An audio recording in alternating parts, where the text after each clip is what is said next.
आर्य समाजी जो कि स्वामी दयानंद का अंध भक्त है, चेला चांटा, मैं उसकी बात कर रहा हूं। दयानंद सरस्वती का आप नाम ले रहे हैं, मैंने तो पहली बात उनका नाम भी नहीं सुना जिंदगी में। है स्वामी दयानंद सरस्वती का नाम भी नहीं सुना था आपने? मैं गायत्री परिवार से हूँ, ब्राह्मण समाज से हूँ, वेद शास्त्र अध्ययन करना हमारा काम है, और इन गधे लोगों का नाम ही हमने नहीं सुना। नपुंसक पैदा हुए ये लोग, ये सारे के सारे नपुंसक पैदा हुए। ये सारे के सारे उन 2 दिनों की पैदाइश हैं जो स्वामी दयानंद ने मना किया था कि उन 2 दिनों के अंदर कार्रवाई ना डालना इनके माता पिता को। ये सारे उन 2 दिनों की पैदाइश है। 16 दिन थे ना, 16 रात 4 साइड पे हो गई, 12 रह गई थी। 10 का स्वामी ने बता दिया था कि 6 दिनों के अंदर करोगे तो पुत्र पैदा होगा, 4 दिनों में कन्या, बीच रह गए 2 दिन। उसमें स्वामी ने कहा था कि मना है ना करना, एहतियात है। नहीं रहा गया, इनके पिता से नहीं रहा गया। दिन की पैदाइश है शायद ये। हाँ, ये 2 दिन की पैदाइश। आज के बाद ऐसा कोई आर्य समाजी आएगा तो उसके लिए मैं ये कहूंगा ये 2 दिन की पैदाइश है, तो सारे समझ जाए कौन से 2 दिन है।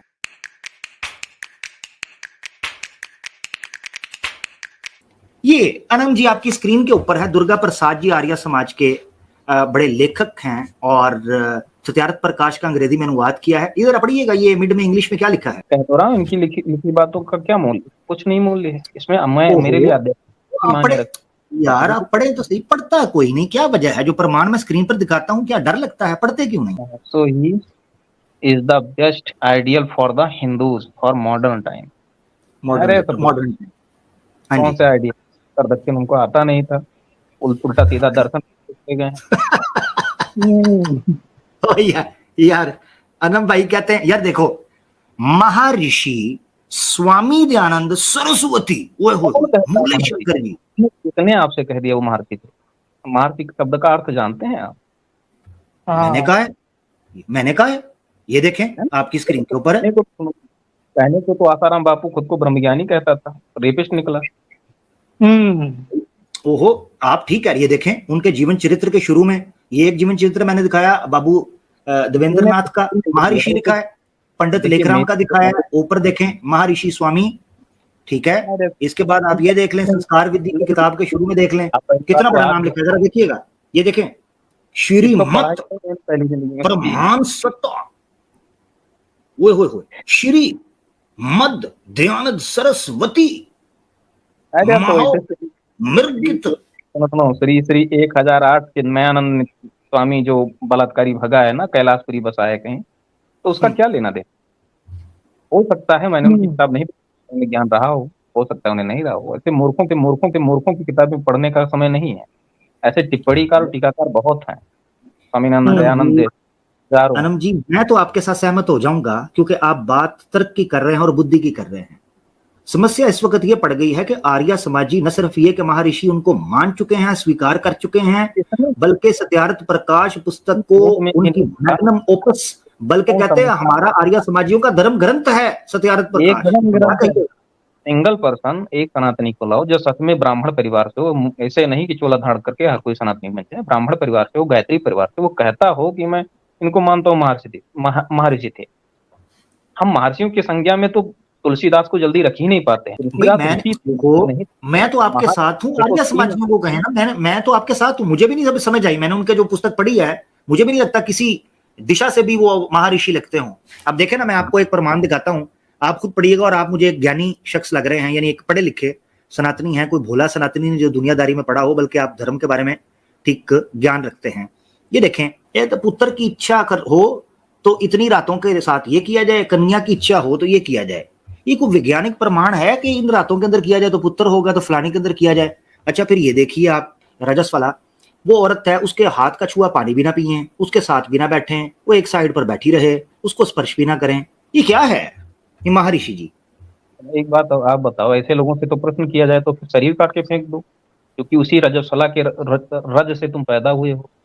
आए हाय आए हाय, क्या बात है, ये हो ना बात, ये तो पॉइंट मेरे दिन में भी नहीं आया था। ओए पुरुष के अंदर शुक्राणु होते हैं और औरत के अंदर रज होता है, इन दोनों के मेल से शरीर बनता है, तो फिर आपका शरीर उसी से बना है, आप शरीर को काट के फेंको पहले।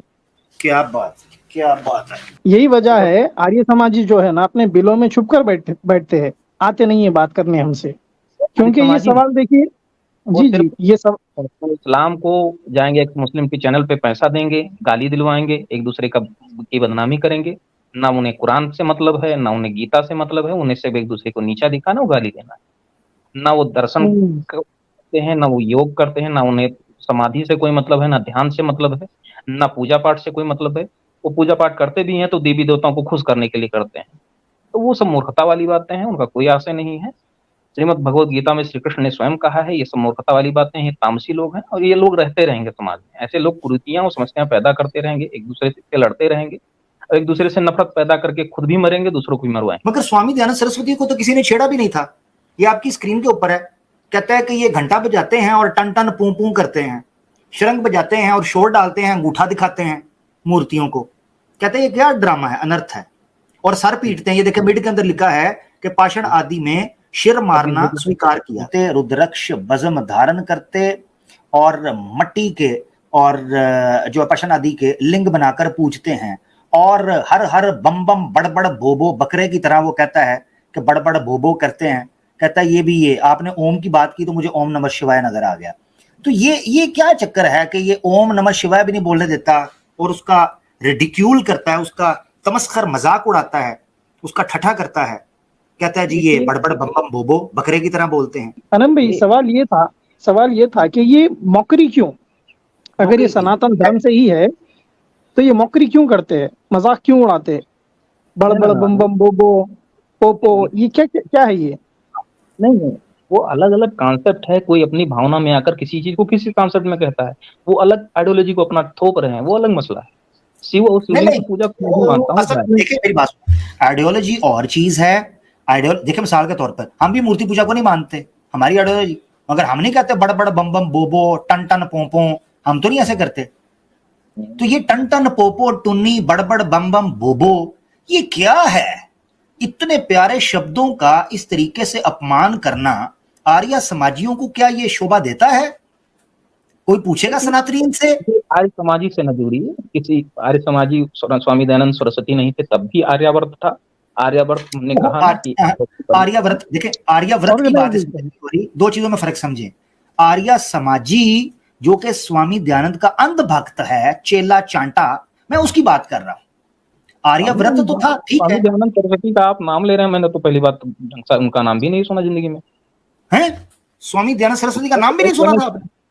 मैं गायत्री परिवार से हूँ, ब्राह्मण समाज से हूँ, वेद शास्त्र अध्ययन करना हमारा काम है, और इन गधे लोगों का नाम ही नहीं हमने नहीं सुना। अच्छा, मैं चाह रहा हूं क्योंकि अनम जी ये ना हो कि कल को कोई सनातनी कह दे कि भाई आप अनम जी को अकेले लेकर बैठे थे, मैं था आर्य समाजी, मुझे लेते ना अनम के सामने, मैं इसकी बोलता। लो जी, एक आर्य समाजी भी आ गया है। लो जी, बिल्कुल कोई बात। आमिर भाई, श्रेयंश सिंह आर्य आए हैं और ये आर्य समाजी हैं। अनम जी, आप कह रहे थे कि स्वामी दयानंद सरस्वती का आपने नाम नहीं सुना और मंद बुद्धि, और मतलब मैं भूल गया हूँ, आपने काफी चीजें कही थी कि उसको आता कुछ भी नहीं और गपोड़बाजी करता रहा है। ये आर्य समाजी आए हैं, इनसे पूछ लेते हैं। श्रेयंश सिंह आर्य जी, आप स्वामी दयानंद साहब के बारे में क्या विचार रखते हैं जी? मैं महर्षि जी के बारे में यही विचार रखता हूँ कि वो एक महान समाज सुधारक थे। आर्य जी एक मिनट, आपने अब ये जवाब दीजिए। अनम जी ये फिर महर्षि बोल रहे हैं, तो आप कह रहे थे कि महर्षि किसने टाइटल दिया? आर्य जी आप महर्षि क्यों बोल रहे हैं? हमको ये जानना चाहते हैं। मैं तो महर्षि बोलूंगा, बताए क्यों? मैं बताऊं क्यों?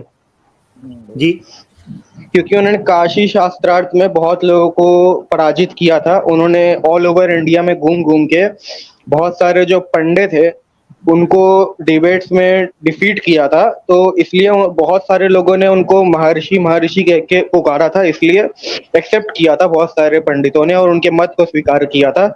इसलिए मैं भी उनको महर्षि ही बोलूंगा क्योंकि मैं भी उनके मत का हूँ। अनम जी वो कह रहे हैं कि चूंकि उन्होंने पूरे भारत वासियों के यहाँ जो जितने पंडित थे उनको चित्त किया था शास्त्र अर्थ के अंदर, तो इसलिए उनको महर्षि कहा जाता है। इस पर आप क्या कहेंगे? पहली बात तो इनसे आपसे ये पूछा जाए कि महर्षि शब्द का यानी शाब्दिक अर्थ क्या है, किस मतलब लेवल पे पहुंचने के नीचे मनुष्य की चेतना किस लेवल पे हो, उसकी बोधकता किस लेवल पे हो तो उसे महर्षि कहा जाएगा, और किस लेवल पे हो तो ऋषि कहा जाएगा, या किस लेवल पे होगा तो उसे ब्रह्मर्षि कहा जाएगा। ये अलग अलग भेद हैं, बताएं जरा। जी आर्य जी भाई अनम्यूट करिए। अच्छा व्हाट्सएप पे वो ले रहे हैं जवाब। अच्छा, मजे की बात है, जब तक मैं और सैम भाई थे उस वक्त कोई आर्या नहीं आ रहा था। इसका मतलब है ये मूर्ति पूजा या पुरानी या साधारण सनातनी से लड़ना चाहते हैं, ठीक है ना, हमसे नहीं बात। अब दे ना ये महर्षि है कौन, पहले इसका जवाब दे। मैं तो दूंगा तुरंत जवाब दूंगा कि म्यूट कर लिया है, उनके पास उत्तर नहीं है, म्यूट कर लिया है। अभी आएगा, अभी 1 मिनट दीजिए आमिर भाई, सिर्फ व्हाट्सएप पे मैसेज आने वाला है, फिर उसके बाद श्रेयांश जी जवाब देंगे इसका। ठीक है। दूसरा मैंने अनम जी ये कहना था कि अगर शास्त्र अर्थ, विष्णु भाई 1 मिनट दीजिएगा, सिर्फ एक जुमला। अनम जी जो क्राइटेरिया इन्होंने बयान किया है दर्शकों और अनम भाई और दूसरे लोग भी जो सुन रहे हैं, आर्या भाई ने, कि जी उन्होंने कई पंडितों को शास्त्र अर्थ किया और उनको चित्त कर दिया। शंकराचार्य को तो महर्षि नहीं मानते। शंकराचार्य से बड़ा डिबेटर था स्वामी दयानंद सरस्वती। सवाल है, जिसने जिन्नों को और बुद्ध को चित्त करके रख दिया था, बड़े बड़े राजाओं को सनातन और वैदिक फिलॉसफी के सामने झुकाया था। आदिगुरु शंकराचार्य ऋषि थे, महर्षि नहीं थे। महर्षि एक उपाधि है होने पर मिलती है। ये किसी उनका जवाब आ गया, उनसे जवाब ले लेते हैं। हमारे अनुसार तो महर्षि ही हैं। अगर आपको नहीं मानना है तो आपका अलग मत है ना। और यहाँ तो आमिर भाई तो एक हिसाब से लड़वाने ही बैठे हैं हिंदुओं को आपस में, ये मैं समझ रहा हूँ, कोई दिक्कत नहीं। अच्छा, एक मिनट अनम जी, मेरे ऊपर इल्जाम आ गया। वाह, नेशनल टीवी पे बिल्कुल आया, हाँ बिल्कुल आया। अब बताइए आप इसका क्या। आपने आरोप लगाया है तो मेरा उत्तर भी सुनिए, मैं क्लियर करना चाहता हूँ। अच्छा जी, ये कह रहे हैं कि आमिर भाई तो यहाँ लड़वाने बैठे हैं। न्यूज नेशन के ऊपर एक्स मुस्लिम और मुस्लिम्स को बिठाया जाए, उस वक्त तो किसी आर्या की जुबान नहीं खुली। इंडिया टुडे पे बुलाया जाए तो उस वक्त कहा जाता है अवेयरनेस कैंपेन, यूथ को अवेयरनेस दी जा रही है। अब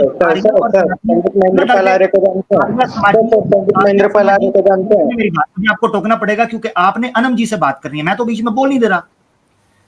इतना डर है आर्या समाजी को अनम के साथ या विष्णु जी के साथ बात करते हुए कि जो शास्त्रों को ज्ञान रखते हैं, जो महर्षि और ऋषि में अंतर को समझते हैं, जिनके पास इतिहास का ज्ञान है, इतना डर है आर्या समाजियों को कि वो इनसे बात भी नहीं कर रहे। आपके बड़े तो खुलकर इनको जो है नीच कहते रहे और पशु तुल्य कहते रहे, ये पशु जैसे हैं। भाग गए अनम जी, भाग गए। देखिए अनम जी, चलिए ठीक है, मैं इस कॉन्सेप्ट को क्लियर कर दूं पहले, क्योंकि आपसे कोई डिबेट करने आया तो इसका अंतर पता रहे कि ऋषि कौन, महर्षि कौन। जिससे पद्य का ज्ञान हो, पद्य का समझते हैं, जैसे ऋचाओं का ज्ञान हो। जैसे आप जितने भी शास्त्र पढ़िए, चाहे आप कुरान शरीफ ही क्यों ना पढ़िए, वो पद्य में है, संगीतबद्ध है। उसे गद्य में नहीं कहा गया, कथन में नहीं कहा गया, ये पद्याबद्ध है। तो पद्याबद्ध को समझना सहज नहीं। अभी कबीरदास की एक उलटवासी है कि जब मछलियां पेड़ पर चढ़ जाएंगी, नदी यानी पानी में आग लग जाएगी, मछलियां पेड़ पर चढ़ जाएंगी, तब तुम जीवन के असल महत्व को जानोगे, सत्य को तभी पहचानोगे। तो इसका अर्थ कैसे निकालोगे? तो जो कुछ है वो पद्याबद्ध है। पद्याबद्ध इतना जटिल होता है कि समझना सहज नहीं होता। अलंकार में आध्यात्मिक रहस्य छिपा होता है। तो जो इसके रहस्य को समझ जाए, अलंकार में फंस न जाए, वही है ऋषि। और जो ऋचाओं की यानी कि उन पद्यों की रचना कर ले, वो है महर्षि। और जो इन सबसे परे है, इन सबसे परे है, जैसे आप महात्मा बुद्ध को ले लीजिए या हजरत मोहम्मद साहब को लीजिए, वो है ब्रह्मर्षि। ब्रह्मर्षि अलग है, समस्त सिद्धियों का विजेता, उसके पास हर रिद्धियां और हर सिद्धियां हैं। वो अनंत दूरी तक देख सकता है, बिना आंख के, बिना कान के, बिना जीवा के हर स्वाद ले सकता है, सूंघ सकता है, सुन सकता है। तो वो शरीर का दास नहीं रहता, वही ब्रह्मर्षि है। वो अलग अलग चेतना की उपाधियां हैं, किसी प्रकार का सर्टिफिकेट नहीं है कि किसी को भैया डॉक्टर कहने लगो तो डॉक्टर हो गया। उसकी डिग्री है, उसकी प्रैक्टिस है, उसके बाद उसकी उपाधि है। आदिगुरु शंकराचार्य ऋषि थे, महर्षि नहीं थे, ऋषि थे। उन्होंने सिर्फ टिप्पणी लिखी, ऋचाओं की रचना नहीं की। लेकिन जिन्होंने ऋचाओं की रचना की उन्हें ऋषि कहा गया। तो ये अलग अलग उपाधियां हैं। मैं इस नतीजे पर तो पहुंचा हूं कि अनम जी ने, भाई ने जो बात की है, आर्या समाजी के पास वो बढ़त तो बड़ी थी, गपोड़बाजी तो थी, और मेरे पे आरोप लगाना बजाय इसके कि उनके प्रश्न का उत्तर देते, जो कि असल समस्या थी कि जिसका हल होता, बजाय इसके कि मेरे पे आरोप लगाना शुरू कर दिया। आर्या समाजियों के पास सवाए भागने के और कुछ भी नहीं कि उनके सिंपल प्रश्न का उत्तर दे देते। सत्यार्थ प्रकाश में भी स्वामी दयानंद सरस्वती साहब ने अपने चेले चांटों से प्रश्न करवाकर उत्तर भी अपनी मर्जी का दिया। वहां अगर कोई साधारण सनातनी भी होता तो उस प्रश्न का उत्तर स्वामी जी मेरे पुत्र से कभी भी ना दिया जा सकता। खैर, नपुंसक पैदा हुए ये लोग, ये सारे के सारे नपुंसक पैदा हुए। ये सारे के सारे उन 2 दिनों की पैदाइश हैं जो स्वामी दयानंद ने मना किया था कि उन 2 दिनों के अंदर कार्रवाई ना डालना इनके माता पिता को, ये सारे उन 2 दिनों की पैदाइश है। 16 दिन थे ना, 16 रातें, 4 साइड पे हो गई, 12 रह गई थी। 10 का स्वामी ने बता दिया था कि 6 दिनों के अंदर करोगे तो पुत्र पैदा होगा, 4 दिनों में कन्या, बीच रह गए 2 दिन। उसमें स्वामी ने कहा था कि मना है, ना करना, एहतियात है, नहीं रहा गया, इनके पिता से नहीं रहा गया। दिन की पैदाइश है शायद ये। हाँ, ये 2 दिन की पैदाइश। आज के बाद ऐसा कोई आर्य समाजी आएगा तो उसके लिए मैं ये कहूंगा ये 2 दिन की पैदाइश है, तो सारे समझ जाए कौन से 2 दिन है, ठीक है।